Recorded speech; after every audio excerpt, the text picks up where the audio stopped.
Eu saúdo a igreja com a paz de Jesus Cristo. Meus irmãos, nós estamos no mês de dezembro, lembrando do nascimento do nosso Redentor. De fato, nós não sabemos ao certo a data exata em que Jesus nasceu. A igreja resolveu adotar uma data, escolher o dia 25. A Igreja Católica Ortodoxa, por exemplo, ela escolheu o dia 6 de janeiro, porque de fato não sabemos ao certo a data exata do nascimento do nosso Redentor. Todavia, vale a pena lembrar do nosso Salvador, do nosso Redentor, do tempo em que Ele esteve entre nós. Nós temos nas Escrituras 4 versões do Evangelho, ou o Evangelho contado 4 vezes por óticas diferentes. E nesses 4 Evangelhos retratam a vida, o nascimento e a morte de Jesus. Ou seja, retratam o tempo em que Deus andou entre nós, esteve conosco, andou aqui na terra. E eu tenho feito a exposição do Evangelho de Marcos, e eu vou dar continuidade hoje, porque o Evangelho, todo ele, fala do tempo em que Jesus esteve entre nós. Então vamos dar continuidade à exposição do Evangelho de Marcos, no capítulo 8, abre a sua Bíblia aí, Marcos capítulo 8, a exposição hoje vai ser do versículo 11 até o versículo 26, são 3 episódios que estão conectados entre si. Marcos capítulo 8, do versículo 11 até o versículo 26.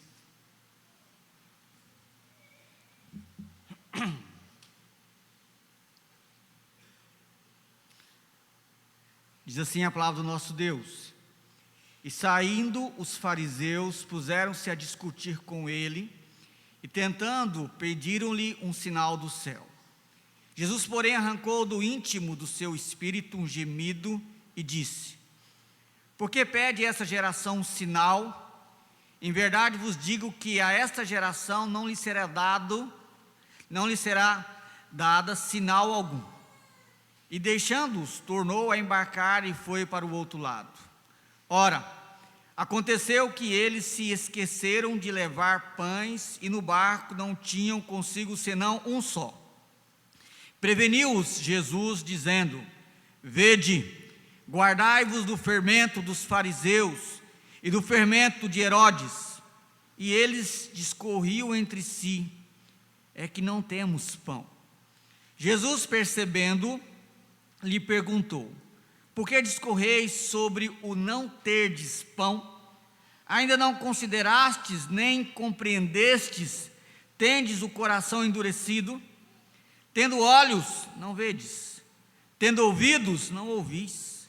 Não vos lembrais de quando partiu os 5 pães para os 5.000, quantos cestos cheios de pedaços recolhestes? Responderam eles: 12. E de quanto parti os 7 pães para os 4.000, quantos cestos cheios de pedaços recolhestes? Responderam 7. Ao que lhes disse: Não compreendeis ainda? Então chegaram a Betsaida, lhe trouxeram um cego, rogando-lhe que o tocasse. Jesus, tomando o cego pela mão, levou-o para fora da aldeia, e aplicando-lhe saliva aos olhos, e impondo-lhes as mãos, perguntou-lhe: Vês alguma coisa? Este, recobrando a vista, respondeu: Vejo os homens, porque como árvores os vejo andando. Então novamente lhes pôs as mãos nos olhos, e ele, passando a ver claramente, ficou restabelecido, e tudo distinguia de modo perfeito. E mandou Jesus embora para casa, recomendando-lhe: Não entres na aldeia. Vamos orar mais uma vez. Pai, obrigado, Senhor, por sua palavra. Ela é rica, ela é viva, ela é poderosa, porque é a palavra do Senhor. Obrigado, ó Deus, pelos evangelhos em que narram a história do nosso Redentor, do tempo em que o Senhor esteve entre nós. Permita que os nossos olhos sejam abertos para ver com clareza, ó Deus, o Senhor na página das Escrituras e nos alegrar, crer e descansar em Ti. Fala, ó Deus, ao nosso coração nessa noite, durante a exposição da Sagrada Escritura. Permita que possamos contemplá-lo, para que o Senhor seja honrado, engrandecido, exaltado. Essa é a nossa oração no nome de Jesus. Amém. Meus irmãos, enquanto eu estava pesquisando para esse sermão, eu me deparei com uma história bastante interessante. Na França, há alguns anos, vivia uma menina pobre e cega, e ela obteve um exemplar do Evangelho de Marcos, escrito em braille, e era tudo o que ela tinha acerca de Jesus. Diz a história que ela leu com as pontas dos dedos, e leu, e leu, e leu, até que os seus dedos ficassem calejados, e o seu sentido para poder discernir os caracteres na língua do braille se perdeu. E ela então não conseguia mais identificar os caracteres, não conseguia mais ler aquele Evangelho de Marcos que ela tinha lido e relido durante muito tempo. E ela, no esforço, tentando melhorar, ela acabou cortando a ponta dos seus dedos, o que dificultou mais ainda ela conseguir ler em braille e poder aprender mais do seu Salvador. E o escritor então diz que ela, com lágrimas nos olhos, ela pega a sua Bíblia em braille, coloca aqui próximo à sua boca, e ela diz: adeus, adeus, doce palavra do meu Salvador. Mas, para a sua surpresa, os seus lábios eram mais sensíveis do que o seu próprio dedo. Então, com os seus lábios, ela conseguia então novamente decifrar os caracteres em braille e novamente conseguia ler o Evangelho de Marcos. E então, ela, toda noite, ela pegava com os seus lábios e ela lia o Evangelho de Marcos, e o seu coração transbordava de alegria, porque agora ela podia estar em contato com o seu Salvador. Meus irmãos, certamente que Deus deu muita graça para essa mulher, para ela poder, mesmo cega, vê-lo através das Escrituras, mesmo em braille. E certamente, ao ler o Evangelho de Marcos, o coração dela deve ter se enchido de muita alegria e esperança. Para aqueles que têm acompanhado conosco a exposição do Evangelho de Marcos, por vezes, nós vemos o nosso Salvador, enquanto esteve na terra, curando pessoas, cegos voltando a ver, aleijados andando, surdos podendo ouvir, gagos podendo falar. Nós vimos isso várias e várias vezes durante a exposição. E aquela mulher talvez conseguia, mesmo cega, ver pelos olhos da fé, de que um dia ela também experimentaria a restauração plena da sua visão.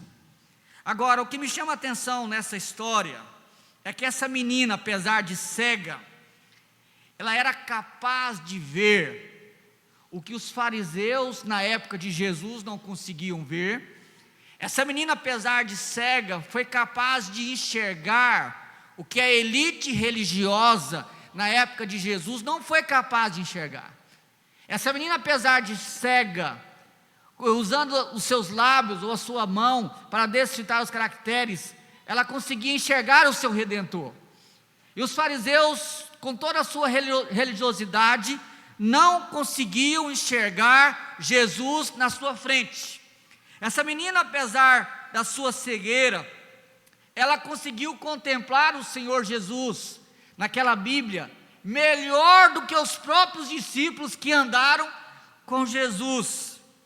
A cura da sua visão era de pouca importância, se comparado com a capacidade que aquela menina, apesar de cega, teve de enxergar o seu Salvador na página das Escrituras de uma Bíblia escrita em braille. E meus irmãos, isso é notável, mas também é notável quando você lê o texto que acabamos de ler e ver o quão difícil eram as pessoas de enxergar o Salvador. Jesus viveu 3 anos aqui entre nós. Ele veio principalmente para os seus, para os judeus. Jesus é da linhagem davídica, era um judeu. Mas o seu povo não conseguiu ver ele como de fato ele era.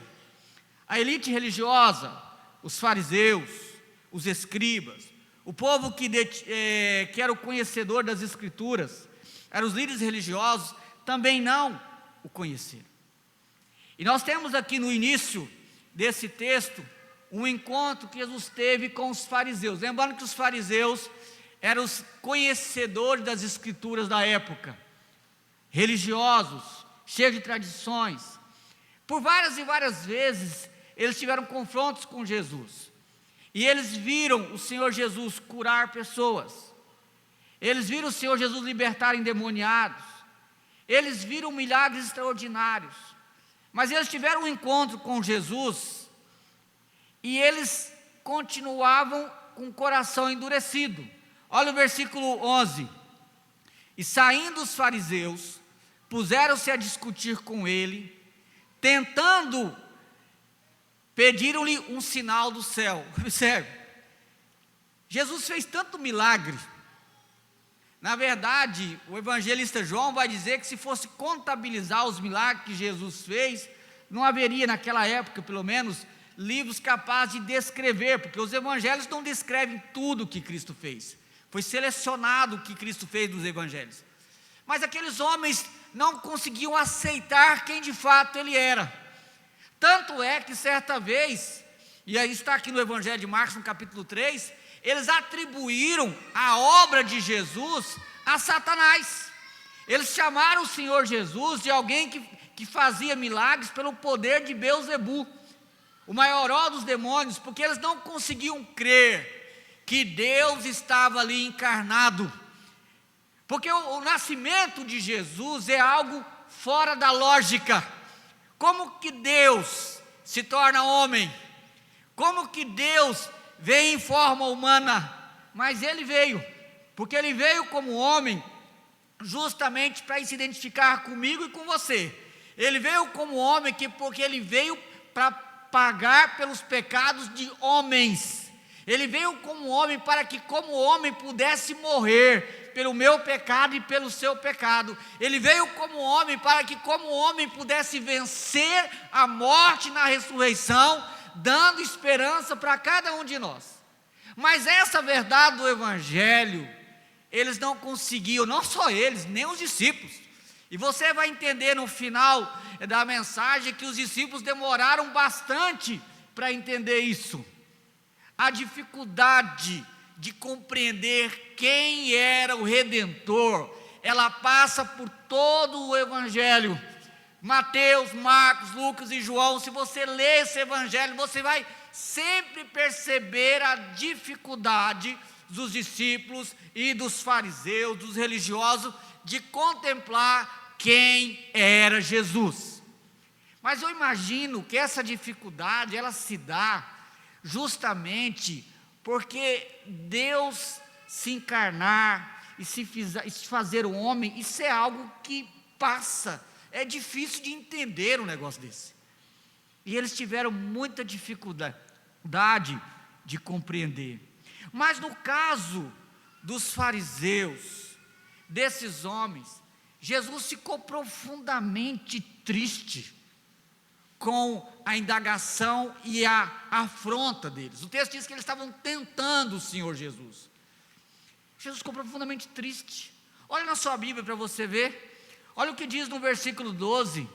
Jesus, porém, arrancou do íntimo do seu espírito um gemido. Você percebe a dor que aqueles homens causaram no nosso Redentor, com essa afronta, com esse questionamento, com essa incredulidade, com essa dureza de coração. Lembrando que a Bíblia diz que sem fé é impossível agradar a Deus, e ele estava diante da dureza da incredulidade daqueles homens, e ele arranca do íntimo do seu espírito um gemido, e ele diz: por que me pede esta geração um sinal?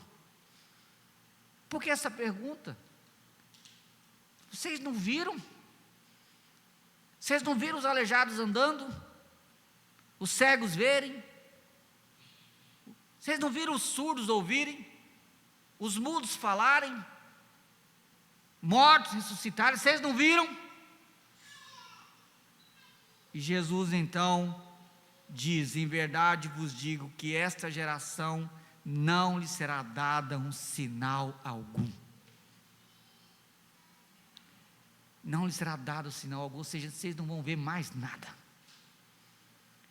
Jesus já estava cansado com aquele povo.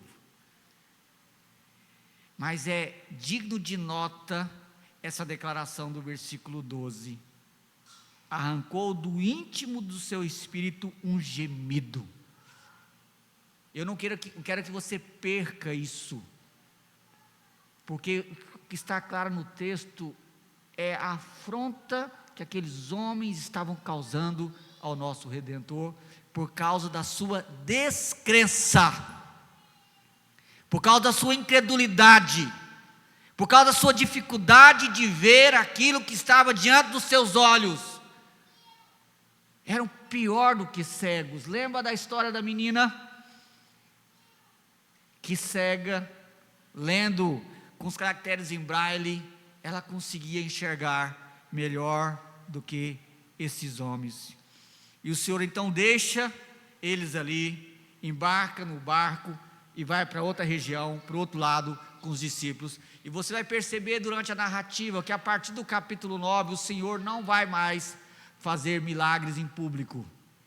Ele vai tratar agora só com os discípulos, já se preparando para a cruz, porque os judeus o haviam rejeitado literalmente. Mas eu quero que você atente para isso, como a incredulidade é algo que ofende a Deus, como a incredulidade é algo que realmente mexe com o nosso Deus. É do íntimo do seu ser, ele lança um gemido. Toma cuidado com a incredulidade do coração. Tem muitas pessoas que têm ouvido o Evangelho várias e várias vezes. Tem muitas pessoas que têm várias vezes ouvido falar de Jesus, ou por alguém, ou na televisão, ou mesmo na igreja, mas mantém-se com o coração endurecido. Pessoas que têm experimentado das bênçãos de Deus, da providência de Deus, do cuidado de Deus, mas mantém-se com o coração endurecido. Se tem algo que desagrada o nosso Deus, é a dureza do coração. Deus se alegra com a fé, mas Deus se entristece muito com a dureza e a incredulidade do coração. E o seu povo, os judeus, demonstraram bastante incredulidade. Agora, quando ocorreu isso? Justamente depois que ele veio da região de Sidom, que não fazia parte da Judéia ou de Israel. O Senhor esteve algum tempo fora de Israel, e ali ele encontrou pessoas com uma fé realmente linda. Lembra daquela mulher que tinha sua filha endemoniada, e Jesus é meio duro com ela, justamente para mostrar para todo mundo a sua fé, e aquela mulher então demonstra uma crença linda em Jesus Cristo, e depois ele cura várias pessoas na região de Sidom. Depois ele alimenta 4.000 gentios. O povo que não era judeu demonstrou mais confiança em fé em Jesus do que o seu povo, e o que é pior, do que a elite religiosa. Você sabe qual que é o perigo? É quando você acostuma com o sagrado. É um perigo isso. Talvez você já acostumou com o Natal, acostumou com cantata, acostumou com falar de Jesus, falar do nascimento de Jesus, e você não crê de fato em Jesus. E essa era a situação daquele povo. Eles não conseguiam ver o óbvio que estava nos seus olhos, diante dos seus olhos. Mas não era só eles, o caso deles era mais grave. Mas a partir do versículo 14, você vai ver Jesus dando uma advertência para que os discípulos não sejam cegos, como esses fariseus e também como Herodes. Há essa nota no texto. Acompanha comigo na sua Bíblia, versículo 14.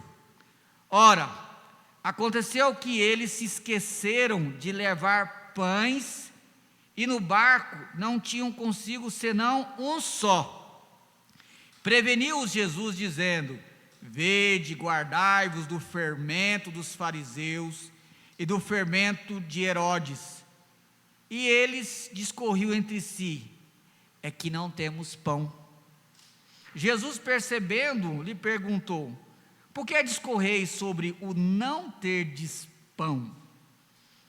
Ainda não considerastes, nem compreendestes? Tendes o coração endurecido, até aqui por enquanto, tendes o coração endurecido. Agora olha que interessante a história. Os discípulos entram no barco com Jesus, vão para outra região. Quando eles entram no barco, surge uma preocupação. A preocupação é: não temos pão. Só que por duas vezes, entre os judeus e entre os gentios, eles viram o Senhor multiplicar pães e peixe, por duas vezes.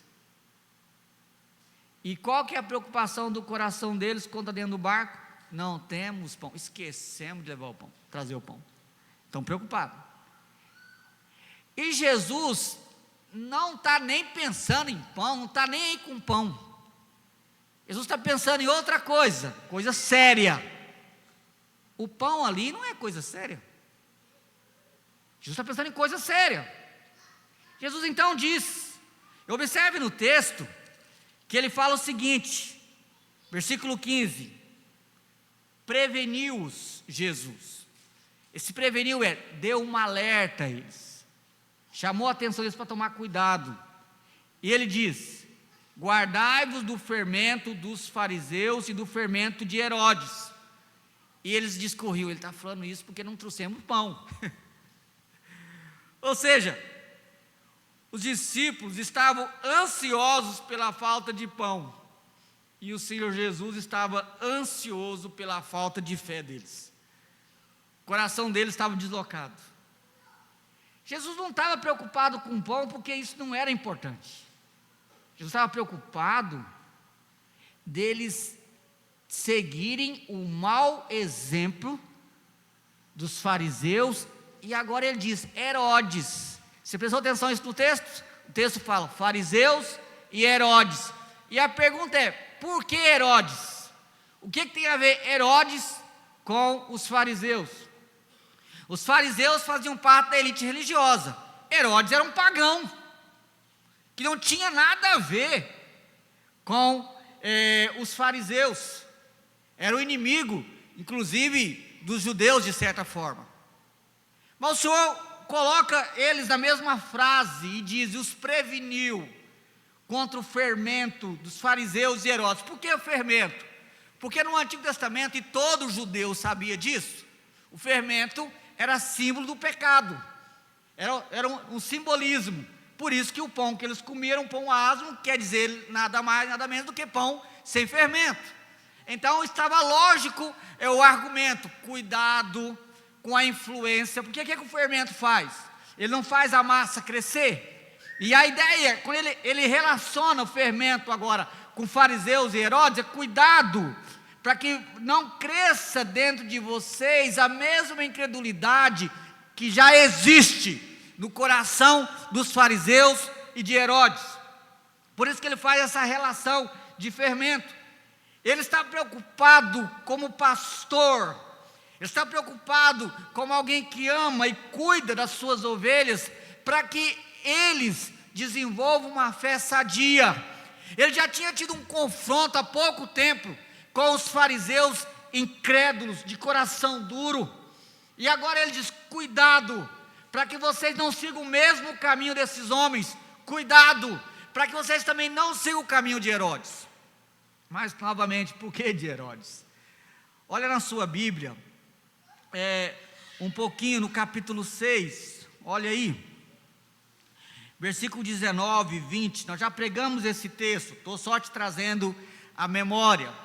No capítulo 6, versículos 19 e 20, nós temos o seguinte relato: e Herodias o odiava. Odiava quem? João Batista, porque João Batista pregava contra Herodias e Herodes, porque Herodias era cunhada de Herodes e estava vivendo com ele em adultério, e João Batista condenou os dois por esse pecado, e ela odiava João Batista, e ela então o odiava, querendo matá-lo, mas não podia. Por que não podia? Versículo 20, porque Herodes temia a João, sabendo que era um homem justo e santo, e o tinha em segurança, e quando o ouvia, ficava perplexo, escutando-o de boa mente.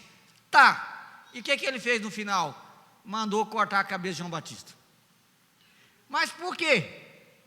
Se você lembrar da história, Herodes, ele temia João Batista, e ele gostava de João Batista, e o texto diz que ele via João Batista como um homem justo e santo. E quando João Batista falava duro com ele, ele ficava meio assim, sem palavra alguma. Sabe o cara que está errado, e alguém fala umas verdades para ele, ele fica meio parado, porque fica com medo, fala: vai que Deus me castiga. Porque no fundo ele sabia que ficar com a cunhada dele não estava certo. Agora a cunhada dele, a bicha era terrível, viu? Ô mulherzinha, era a Jezabel do Novo Testamento. Mas o que eu quero chamar a atenção é a covardia de Herodes. Herodes cria que João Batista era enviado de Deus, cria que ele era um profeta, mas ele foi covarde. E quando covarde e orgulhoso, porque quando a filha de Herodias pediu a cabeça de João Batista, para que ele não passasse vergonha diante das pessoas, ele foi contra tudo o que ele cria, ele foi contra tudo o que ele dizia temer, por causa da sua covardia e do seu orgulho. O que havia, na verdade, em Herodes, era uma crença que não era verdadeira e nem consistente. É como muitas pessoas dizem que creem em Deus. Não, eu creio em Deus. Não, Deus é isso, Deus é aquilo outro. Mas não tomam uma decisão pelo Senhor Jesus, são covardes. Não, eu creio em Deus. Não, o Senhor é tudo para mim. Mas elas não têm coragem, às vezes, de enfrentar a família, enfrentar quem for, por causa do Senhor.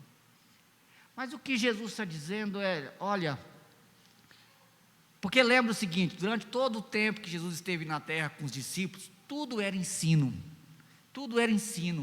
preparando eles para aquilo que viria depois. Mas a alerta de Jesus é: cuidado. Agora, note um detalhe aqui, meus irmãos. A Bíblia, ela nos alerta como crentes a tomar cuidado com a incredulidade. Por exemplo, se você abrir sua Bíblia lá no livro de Hebreus, no capítulo 3, o autor de Hebreus, citando o Salmo 95, ele vai dizer: hoje, se ouvirdes a sua voz, não endureçais o vosso coração. E ele está dizendo para a igreja. A Bíblia sempre alerta o seu povo a tomar cuidado com a incredulidade. A incredulidade, ela fecha as portas. A incredulidade te impede de experimentar as bênçãos de Deus. E a incredulidade pode mandar, e há de mandar, vai mandar pessoas para o inferno. Porque a salvação começa pela fé. E ela é desenvolvida em fé. E a alerta do Senhor para os seus discípulos era: cuidado, para que vocês não sejam incrédulos, covardes como esses homens. Cuidado. E por que o Senhor dá esse alerta? Chama essa atenção. Porque aqueles homens ainda estavam com o coração endurecido. Não como os fariseus, não como os herodianos, mas ainda havia um endurecimento no coração daqueles homens. E meus irmãos, aprenda uma coisa: muitos dos nossos problemas refletem a dureza do nosso coração. Muitas das nossas angústias, dos nossos temores, das nossas ansiedades, depressão, refletem a dureza do nosso coração. Os nossos desânimos refletem a dureza do nosso coração. Ser cheio do Espírito Santo é o mesmo que ser cheio de fé. É o mesmo que ser alguém que tem uma fé viva e vibrante. Porque a fé, ela te faz descansar. A fé te dá paz. A fé te dá esperança.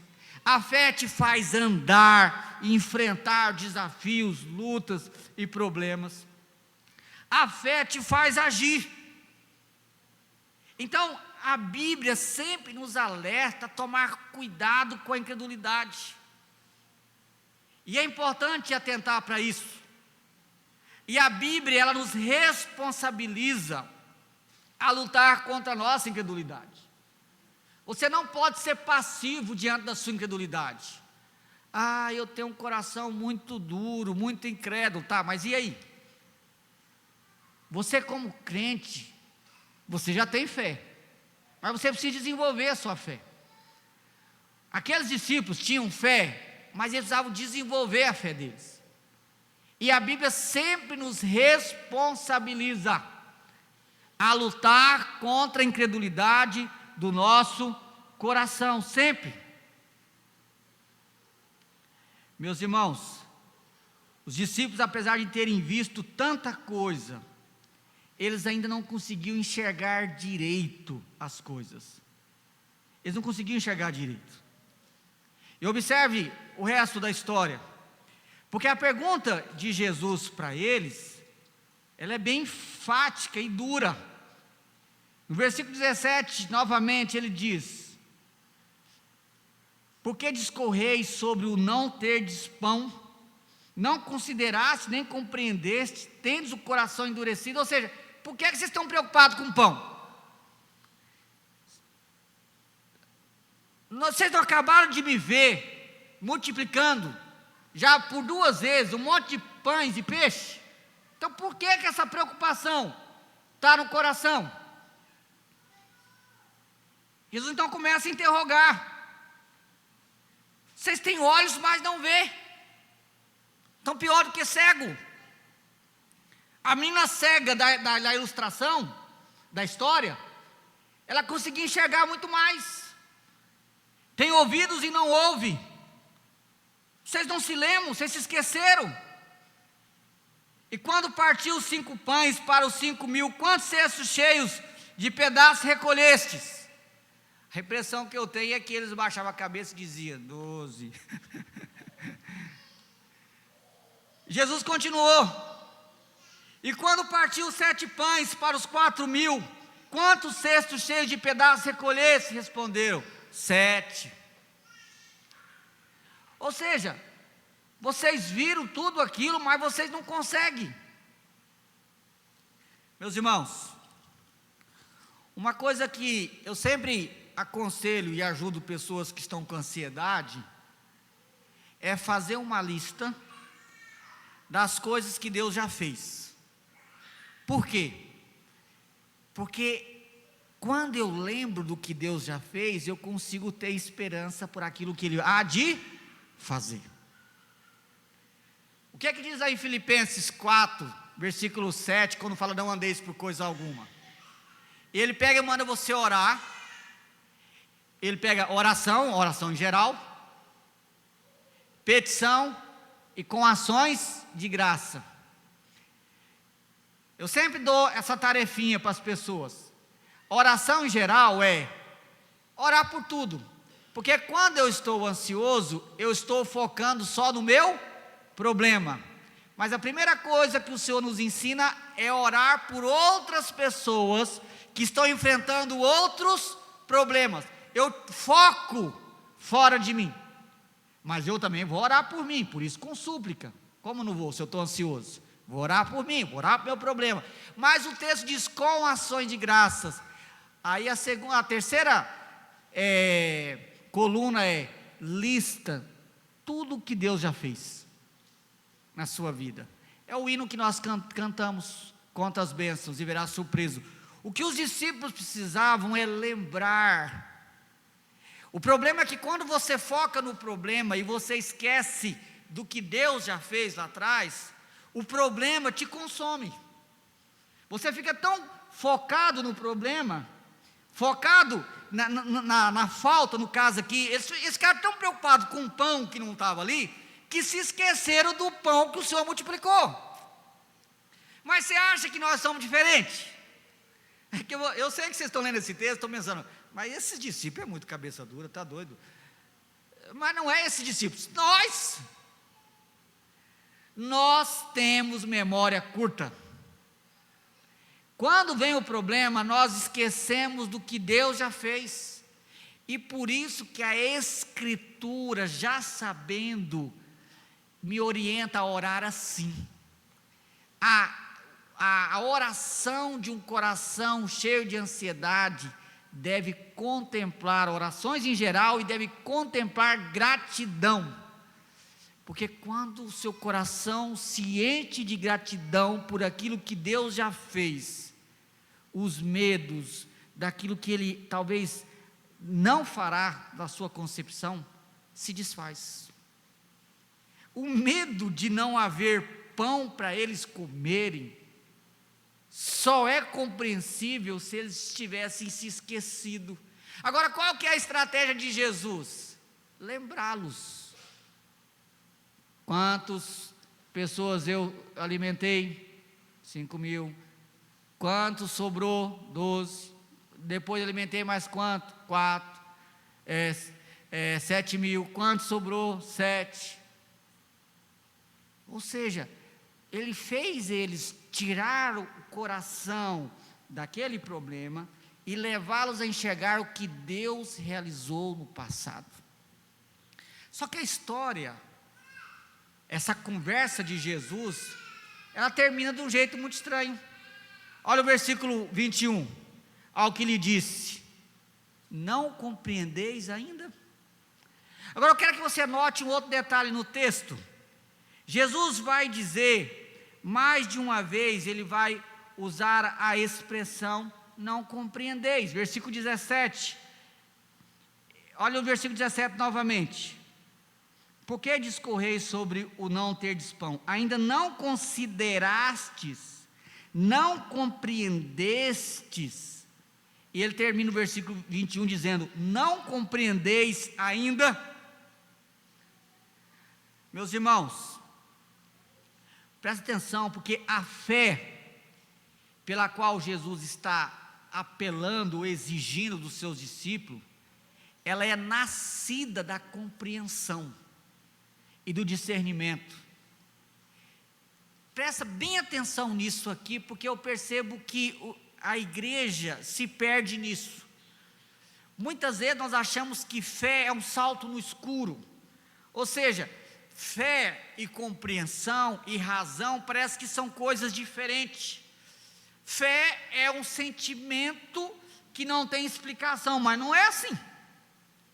Fé nas Escrituras está sempre relacionado à compreensão. Tanto é, como é que vem a fé? A fé vem pelo ouvir da palavra de Cristo. Então a fé e a compreensão, elas estão relacionadas. Qual que é a dificuldade dos discípulos de ter uma fé poderosa? É porque eles ainda não compreenderam quem era Jesus. Eles enxergavam Jesus, sabiam mais ou menos quem era Jesus, mas não era claro. Ainda não estava nítido aos seus olhos quem estava diante deles. E não era claro o trabalho, o ministério de Jesus, o que Jesus veio fazer. Na verdade, até hoje as pessoas confundem isso. Lembram uma música que cantava, eu esqueci agora o refrão, mas ele fala, ele veio para ser o mártir da paz. Lembra essa música? Não lembra? Que isso? Ele fala que Jesus veio para ser o mártir da paz. Lembra? Onde você lembra? É da sua época, né? Para ser o mártir da paz. Jesus não veio para ser mártir da paz. Ele veio para pagar pelos nossos pecados. É muito mais profundo do que isso. Mas as pessoas ainda não compreendem isso. Acham que Jesus é um grande exemplo de paz, um grande modelo. Ele é tudo isso. Mas é muito mais do que isso. Isso não é o cerne. Se Jesus fosse um grande exemplo, um grande modelo, e ele não tivesse morrido na cruz, nós íamos olhar para aquele exemplo, admirar aquele modelo e ir para o inferno. Porque o nosso pecado não teria sido redimido na cruz. Então ele é muito mais do que isso. Mas há muitas pessoas que têm uma compreensão de Jesus assim, um grande mestre. Eu acho que eu contei isso na escola dominical, não lembro. Quando eu era seminarista, eu acho que eu estava no meu segundo ano do seminário, eu acho. E foi interessante que eu tive uma semana no seminário de aula de hermenêutica, e o professor era muito bom, e ele deu muita ênfase sobre o liberalismo teológico. Ele era fera. Aí eu fui para um congresso, umas irmãs lá da igreja de Pinheiros pagaram para mim para o congresso sobre escola dominical. E aí lá nesse congresso tinha gente de tudo que é igreja, tudo que é denominação, inclusive alguns que não eram crentes, que eu achava que eram. Eu encontrei um rapaz lá, seminarista. Aí nós conversando, e ele falou assim, tem coisa que para mim eu não ligo não. Por exemplo, ele me dizendo, eu não creio em batismo infantil, mas se eu fosse pastor presbiteriano, eu batizava criança. Aí eu falei, é doido, hein? Eu falei, eu já não. Se eu deixar de ser presbiteriano, eu vou ter que abrir uma outra igreja, porque eu vou querer batizar criança, porque eu creio nisso, eu sei no que eu creio. Mas isso aí não era o ponto central da conversa. O ponto central da conversa foi quando ele disse, por exemplo, eu tenho um professor, aí que eu fiquei mais assustado ainda, que é um homem piedoso, ele jejua 12 dias, mas ele não crê na ressurreição. Ou seja, para ele, isso não é importante. O importante é que ele jejuava. Para mim, esse professor vai ter um monte de problema de saúde, porque ficar 12 dias sem comer vai dar problema de saúde, e ainda vai para o inferno. Porque se você não crê na ressurreição, você não vai ser salvo. Então, a fé, ela está alicerçada na verdade. Ela surge da compreensão da verdade. Por isso que os apóstolos, em Atos 2,42, eles perseveravam na doutrina dos apóstolos, porque se você alimenta, persevera, alicerça a sua fé na mentira, ou você acha que os outros religiosos que existem pelo mundo afora não possuem fé? É lógico que possuem, e às vezes uma fé bem firme, mas é firmada na mentira. Qual que é a dificuldade dos discípulos? É que a verdade ainda não estava clara para eles, e não estava mesmo. A verdade só se tornaria clara para eles depois da ressurreição, não antes. Se você entendeu o que eu estou dizendo, você vai entender agora um dos milagres mais enigmáticos da Bíblia, que segue o versículo seguinte. E vai entender porque só Marcos cita esse milagre e porque que Marcos cita esse milagre em seguida, depois da conversa de Jesus. Porque você observa que a conversa terminou assim, ó: não compreendeis ainda? E aí?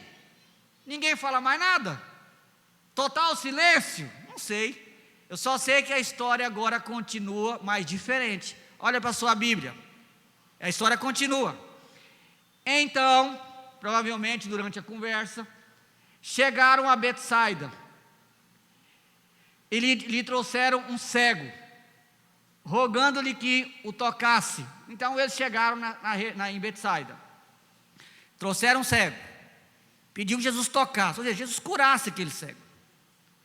Jesus, tomando o cego pela mão, levou-o para fora da aldeia e, aplicando-lhe saliva aos olhos, impondo-lhe as mãos, perguntou-lhe: vês alguma coisa? Este, recobrando a vista, respondeu: vejo os homens, porque como árvores os vejo andando. Então novamente lhe pôs as mãos nos olhos, e lhe passando a ver claramente, ficou restabelecido, e tudo distinguia de modo perfeito. E mandou Jesus embora para casa, recomendando-lhe não entrasse na aldeia. Bem, surge uma questão aqui, tá? Eu queria que você pensasse. Primeiro, como eu disse, só Marcos cita esse milagre. Todo o evangelho, ele é construído para poder passar uma mensagem. Por isso que os evangelhos, apesar de contarem praticamente a mesma história, eles omitem algumas coisas e citam outras, porque assim eles vão transmitindo a sua mensagem. Agora a pergunta que eu quero que os irmãos pensem comigo agora é: primeiro, por que o Senhor curou esse cego em duas etapas? Porque foi isso, se você prestou atenção no texto. Ele chegou, passou uma saliva nos olhos, não pergunta por que saliva, passou a saliva nos olhos, e ele então faz uma pergunta, o que ele não faz em lugar nenhum. E a pergunta é: você está vendo? Ou melhor, o que você vê? E qual foi a resposta dele? Olha, eu vejo os homens, mas assim, igual árvore, ou seja, eu estou vendo tudo embaçado. Eu vejo, mas não vejo claramente. E a pergunta é: por que Jesus não curou esse cego de uma vez só? Nenhum lugar na Bíblia nós vemos o Senhor Jesus tendo que dar duas doses. Está parecendo Covid. 2, 3, 4. Por que ele teve que dar duas doses? Aí mas observe a pergunta: você vê claramente? Ou melhor, o que você vê? A resposta: eu vejo os homens andando como árvores. E ele então vai de novo. Não é isso que diz o texto? Então novamente lhe pôs as mãos nos olhos, e agora ele passou a ver claramente. Mas por que ele não curou ele de primeira, como fez, por exemplo, no capítulo 7, com o surdo e gago, lá de Sidom, ou com muitos outros narrados no Evangelho de Marcos? Mas por que ele curou ele de duas maneiras? Eu quero que você entenda o seguinte: observe que Jesus perguntou várias vezes para os discípulos: por que vocês são cegos? Lembra? Quando Jesus questiona a incredulidade do coração deles: por que vocês são cegos? Por que vocês não conseguem ver? Por que vocês não conseguem ouvir? Por que ele fala ver e ouvir? Porque essa história, ela está entre dois milagres. No primeiro milagre, Jesus cura um surdo. No segundo milagre, ele cura um cego. Jesus usa esses dois milagres como ponte para ilustrar a condição espiritual daquele povo. Mas, nesse caso específico, Jesus está trazendo uma lição aqui. Uma lição. Porque observe, aquele homem, no primeiro momento, ele enxerga, mas ele não enxerga claramente. Lembra o que eu disse? Os discípulos compreendiam quem era Jesus, mas não conseguiam enxergar plenamente. Eles sabiam que Jesus era o Messias, mas não estava claro quem era esse Messias, não estava claro como o Messias ia libertá-los. Em alguns momentos eles achavam que a libertação seria uma libertação política, militar. Eles enxergavam, mas como homens andando como árvores. Eles enxergavam, mas não enxergavam nitidamente. Jesus, ao curar esse homem em duas etapas, ele usa esse milagre para ilustrar a condição espiritual na qual estavam os discípulos. Os discípulos, eles enxergavam, mas não enxergavam claramente. Por isso que, por várias e várias vezes, você vai ver os discípulos tendo dificuldade de compreender plenamente. Observe, quando você chega no versículo 29, Jesus pergunta, porque alguns diziam, quem é Jesus? Quem é esse homem? Aí eles vão dizer, é João Batista, no versículo 28, é Elias, ou algum profeta. Aí Jesus pergunta, e vocês, quem eu sou? Aí Pedro responde, tu és o Cristo, tu és o Filho do Deus vivo, tu és o Cristo. Bacana, joia. Aí você pensa, Pedro agora enxergou, Pedro agora viu perfeitamente, Pedro entendeu. Aí você continua a história. Versículo 33, olha na sua Bíblia. Então começou ele a ensinar-lhes que era necessário que o Filho do Homem sofresse muitas coisas, fosse rejeitado pelos anciãos, pelos principais sacerdotes e pelos escribas, fosse morto, que depois de 3 dias ressuscitasse. E isto lhes expunha claramente. O problema não era o Senhor, o problema não era a didática de Jesus, o problema não era o ensinamento de Jesus. O texto diz, isso expunha claramente. Mas qual foi a reação de Pedro, que acabou de dizer no versículo 29, tu és o Cristo? Aí Pedro chama Jesus no cantinho e fala, mestre, não faz isso, não faz isso. Aí Jesus fala para Pedro, arreda-te, Satanás. Rapaz, que dureza ouvir aquilo, né? Mas por quê? Pedro não compreendeu.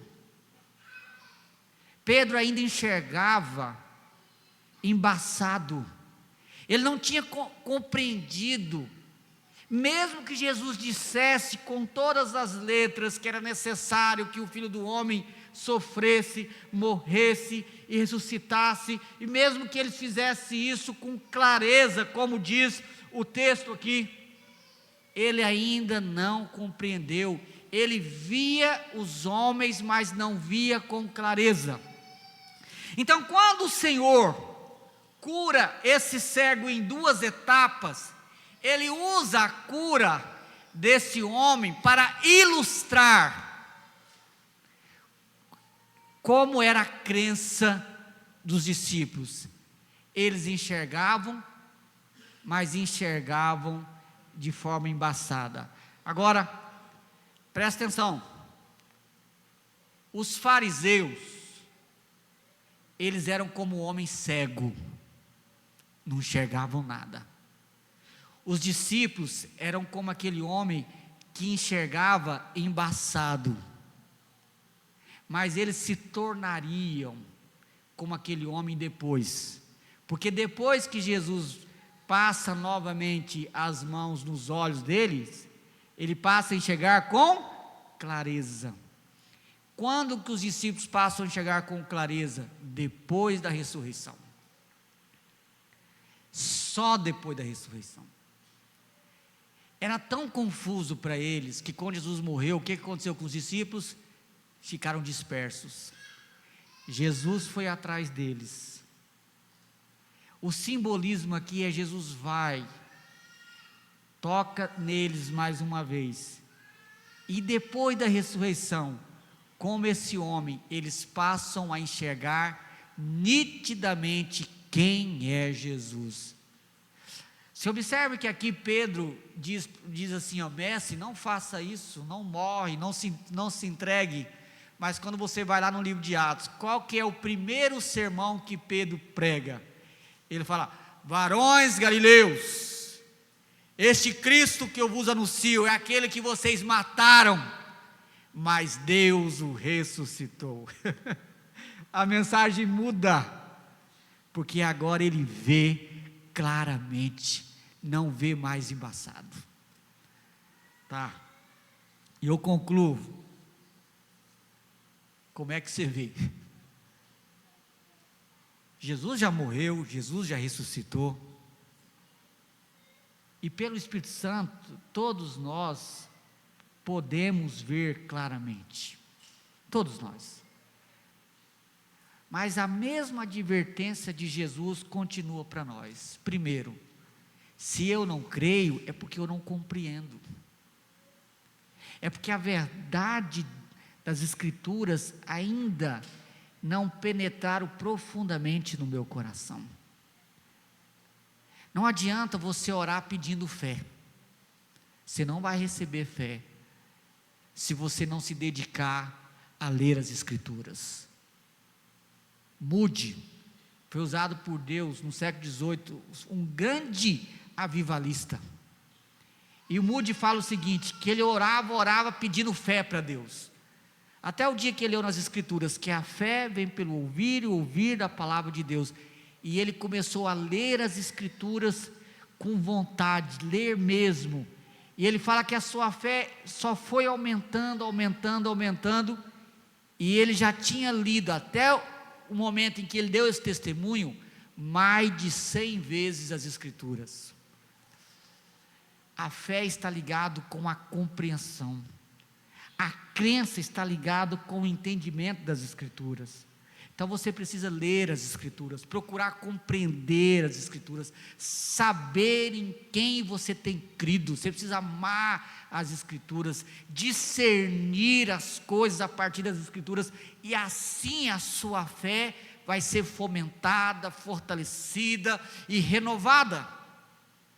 E todos nós precisamos crescer em fé, todos nós, e Deus vai usar a sua palavra, e vai usar as lutas, as provações, a Bíblia diz isso, as provações servem para que sejamos íntegros, perfeitos, em nada deficientes. Então Deus vai usar a sua palavra, vai usar as provações, para fortalecer a nossa fé.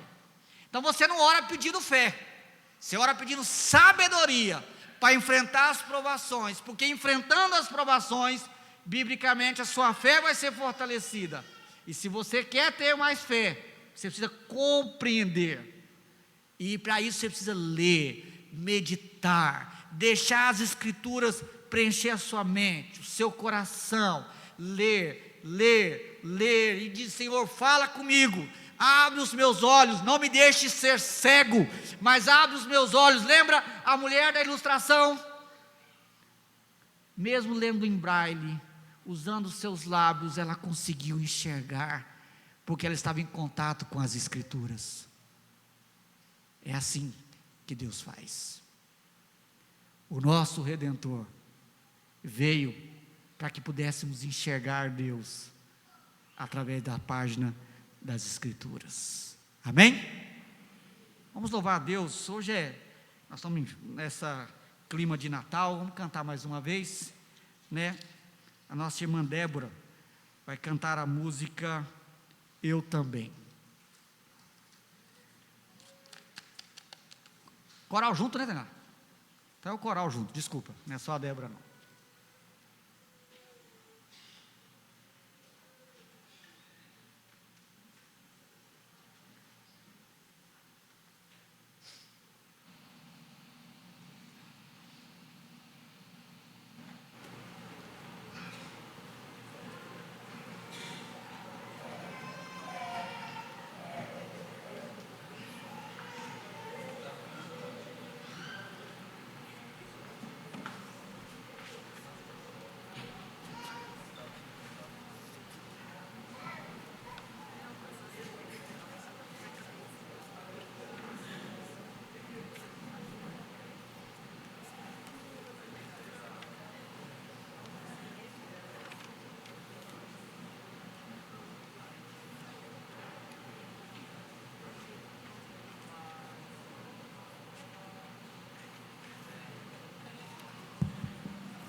das trevas, sua voz ecoou, no caos a luz fez surgir. E ao teu falar, há 100 bilhões de estrelas, brilho das planetas nascem com o teu soprar. Se as estrelas te adoram, eu também posso ver teu coração na criação. Cada estrela um sinal do teu perdão. Se a natureza louva, eu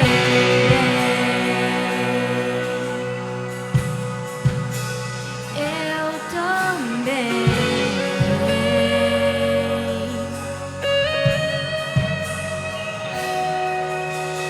Deus de promessas, sempre fiel, não abres a boca em vão. E quando tu falas, a vida e a ciência, o som de tua voz seguirão. E ao teu falar, há 100 bilhões de seres, vida das, se formam ao fluir do teu soprar. Se revelam tua glória, eu também vejo teu amor em todo teu falar. Cada céu pintado, um quadro a se criar. Se a criação te segue, eu também.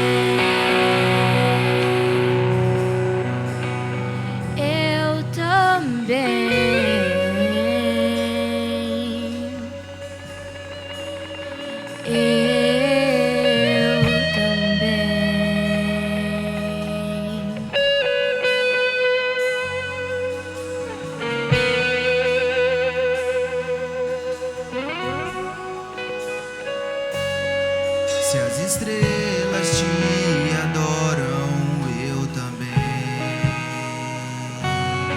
Se as montanhas se ajoelham, eu também.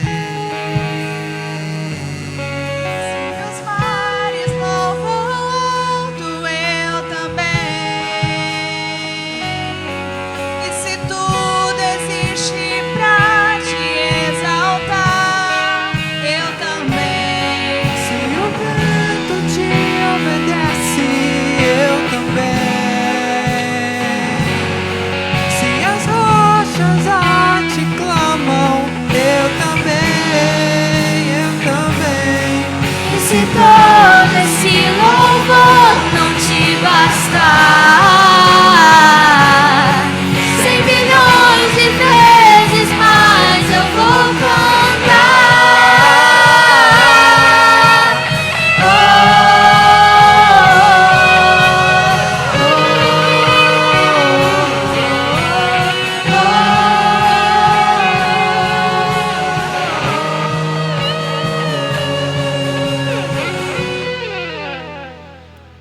eu também.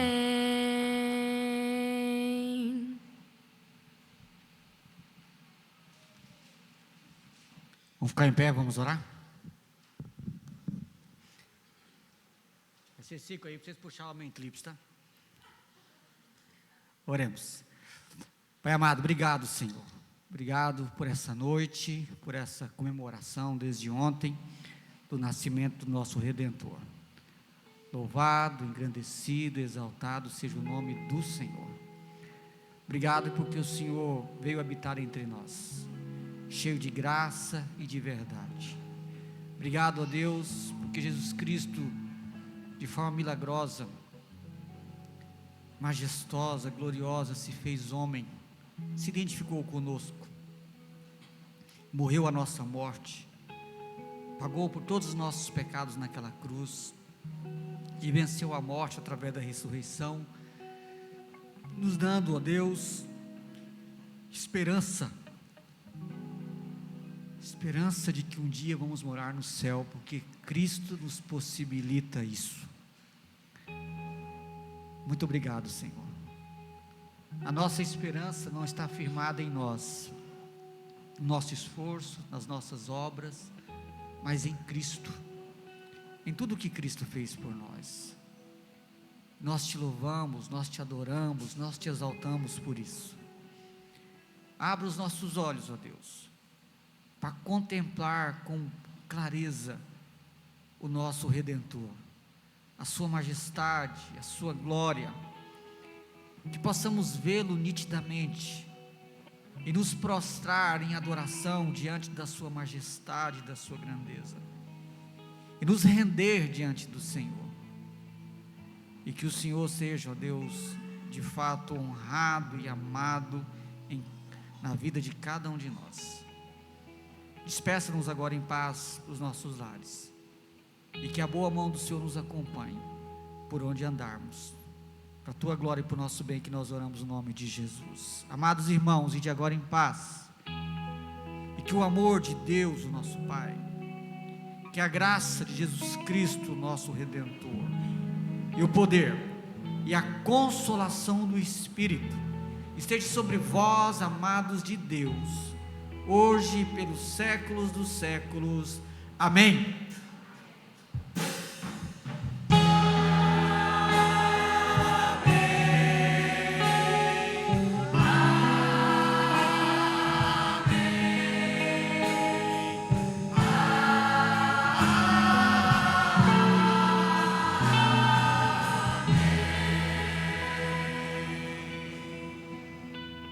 Glória a Deus. A igreja pode se assentar ao som do instrumento de atitude de oração.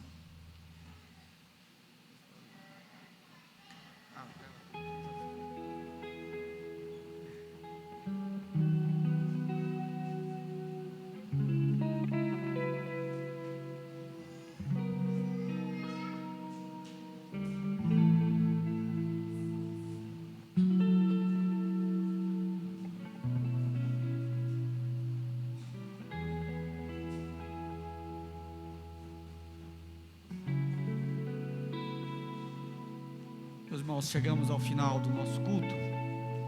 Vou dar só um aviso: o presbítero Rodrigo vai fazer os agradecimentos finais, e a nossa irmã Tainá também vai fazer o agradecimento final. Eu vou agradecer todos em nome da Tainá, porque a Tainá vai agradecer o resto depois, tá? Viu, minha irmã? Deus abençoe o trabalho de vocês, o esforço de todos vocês, da equipe toda. Só Deus mesmo para recompensar todo o esforço de vocês, e há de recompensar, tenho certeza disso. Eu sei que deu trabalho, vocês cansaram bastante, mas eu tenho certeza que estão saindo daqui alegres, com um sentimento de missão cumprida, né? O ano que vem não vamos ver se vocês trabalham mais, que a gente quer fazer mais programações assim, porque foi muito bonito para ficar num dia só, tá? Principalmente o pessoal do teatro aí, que só apresentou ontem, né? Vamos ano que vem dar uma estendida nisso aí, tá? Quem não veio ontem, eu vou dizer uma coisa para você: perdeu. Mas pensa no perdeu, é mais um pouco, perdeu muito, tá? Então ano que vem você não faça isso ano que vem, tá? Quem não veio, estava show de bola, muito lindo, tá? Hoje foi só uma palhinha, tá bom? Meus irmãos, é o seguinte, vou dar meu aviso, é só um. No domingo que vem, véspera de Natal, o que o conselho decidiu? Nós vamos fazer o culto de manhã, porque daí quem for poder ir para casa de parente, alguma coisa, não atrapalha, não prejudica. Então nós vamos ter o culto às 9h30, aí dá para ter o culto tranquilo, tá? Pregação da palavra, cântico, normal, e aí depois quem precisar de sair, não fica prejudicado, tá bom? Mas o culto tem que ter, isso aí não tem conversa. Então, domingo nós teremos o culto às 9h30, tá bom? Fica combinado assim, tá? E avisa aí nos grupos, avisa os irmãos que não vieram, para que eles não possam chegar aqui e encontrar a igreja fechada, tá? Então, presbítero Rodrigo, está com a palavra. Eu vou à porta para, no momento devido, te cumprimentar.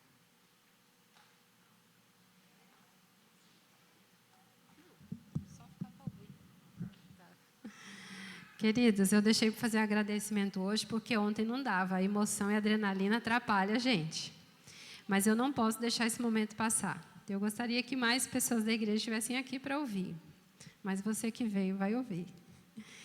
Primeiro eu quero agradecer a Deus pelo privilégio que Ele nos dá e pelo talento que Ele dá a cada um para esse tipo de trabalho. Eu quero agradecer ao conselho da igreja, em especial a figura do pastor, que nos incentiva, apoia, cobra, manda fazer, manda trabalhar.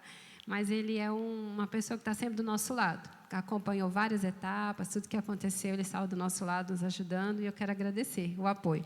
Sem apoio, a gente não consegue fazer nada, né? Então, pastor, obrigado. E todo o conselho que pôde aprovar todas as questões. E eu vou agradecer primeiro a minha família, porque cada ano eu esqueço de um. Primeiro foi do Francisco, depois do Tiago. Então, hoje eu vou começar agradecendo pelo Francisco. Ele que é meu apoio, eu não faço nada sem ele. Eu apareço mais, eu acabo vindo aqui à frente, mas lá em casa ele me apoia em tudo. E tudo que eu vou fazer antes, ele me autoriza, ele me libera. E ele é uma pessoa que é uma razão, porque eu sou muita emoção. Quem mexe com essa parte de arte tem a emoção mais solta. E ele é a minha razão, pé no chão. Tainá, isso não vai dar certo. Não, vamos fazer assim. Isso dá, isso não dá. Então, é ele que me ajuda. E ele que produz. É ele que produz, que bota muita coisa para acontecer. Hã? Ele que manda. Obrigada, Chico. Ele que me aguenta quando eu choro também, gente. Isso não acontece pouco, não. Eu quero agradecer ao Tiago, que ajuda bastante, disposto. Ele não gosta de cantar e eu estou em crise, porque ele canta e ele não quer cantar mais. Mas ele vai cantar, né, filho? Agradecer a Débora também, que agora está participando mais, é uma bênção.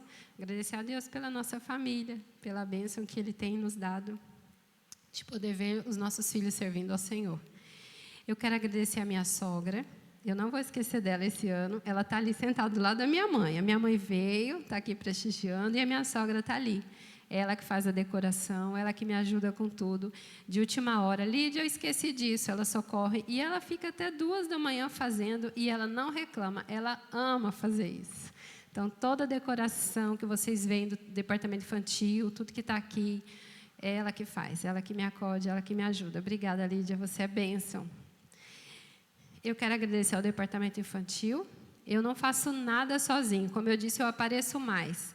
Mas eu não faço nada sozinho. Então, por isso que eu estou fazendo esse agradecimento para que vocês vejam o tanto de pessoas envolvidas para que esse trabalho acontecesse. Em especial a Nitsa. Cadê ela? A Nitsa, ela acode tudo e ela faz tudo acontecer, mas ela é muito tímida, ela está lá na porta. Todo o departamento infantil ajuda, envolve, mas ela gosta de... Tainá, o que você precisa? O que você quer que eu faça? E ela ajuda demais. Obrigada, mas obrigada a todo o departamento infantil que está conosco. Vou falar o nome. Paloma, Suelen, está ali, a Lindy, o Rodrigo, a Jéssica. Esqueci alguém? Não? São essa equipe linda que nós trabalhamos juntos. Eu quero agradecer ao teatro. Estão 3 aqui presentes. Michael está me ouvindo ali na porta. Eu vi o André está aí? Foi embora? Está ali. E tem a Miriam não veio e a Jéssica, né? Infelizmente. Mas vocês passam o recado. Gente, vocês foram, como o pastor já disse.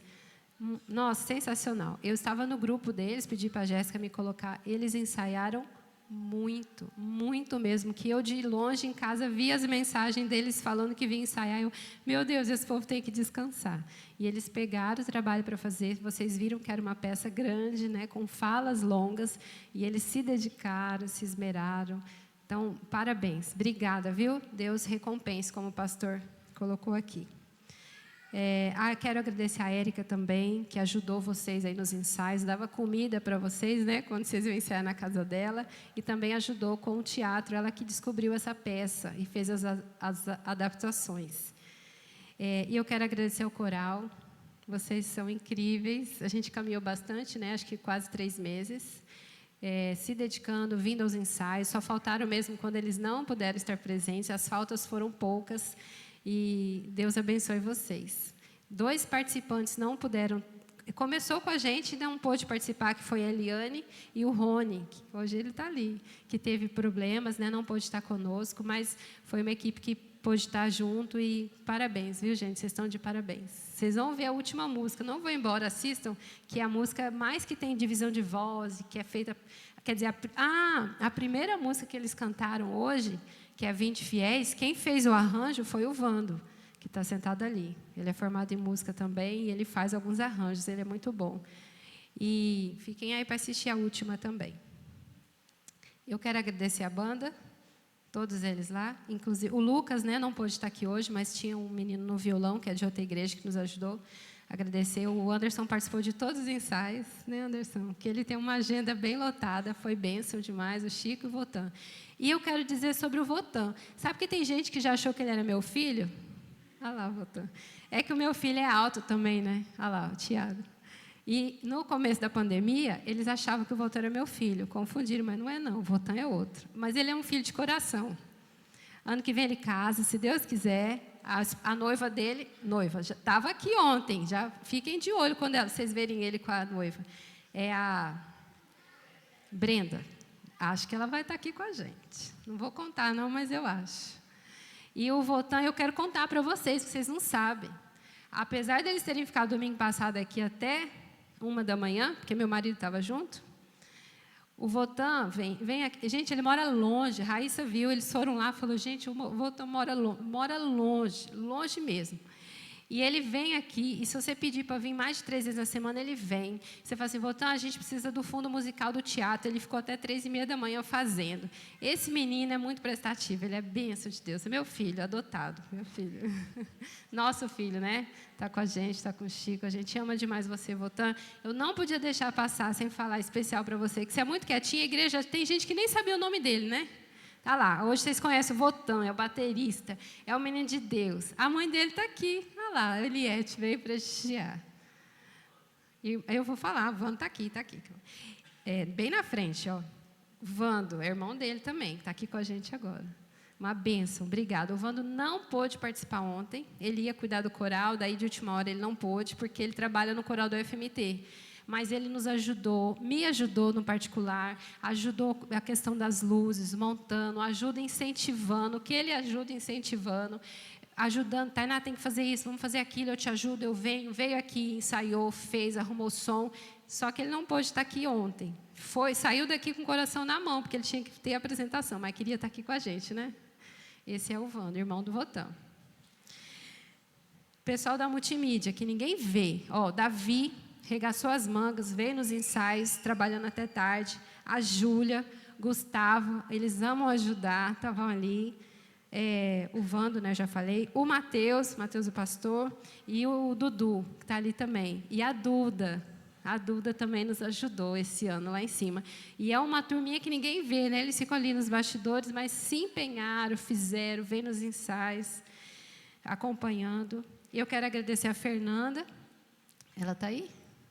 Ela que cuidou da parte lá de baixo. Ela pegou para fazer e ela é muito caprichosa. Pôs a equipe toda para trabalhar e tudo funcionou muito bem. Eu louvo a Deus pela vida dela. Eu não vou saber o nome da equipe que ajudou ela. Então, você que sabe que estava lá na cozinha com ela, trabalhando, alguns só que eu vi lá, se sintam agradecidos e abraçados pela nossa equipe. Também quero agradecer aos diáconos, né, que estavam envolvidos, ajudando.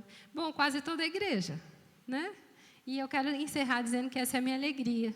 Saber que a igreja... antes tinham 7. Ano passado tinham 12. Olha tanta gente esse ano. Essa alegria minha é ver a igreja envolvida, a igreja vivendo esse momento gostoso, prestigiando, participando, né? Tudo para a glória do nosso Deus, nosso Criador. Amém. Terminei.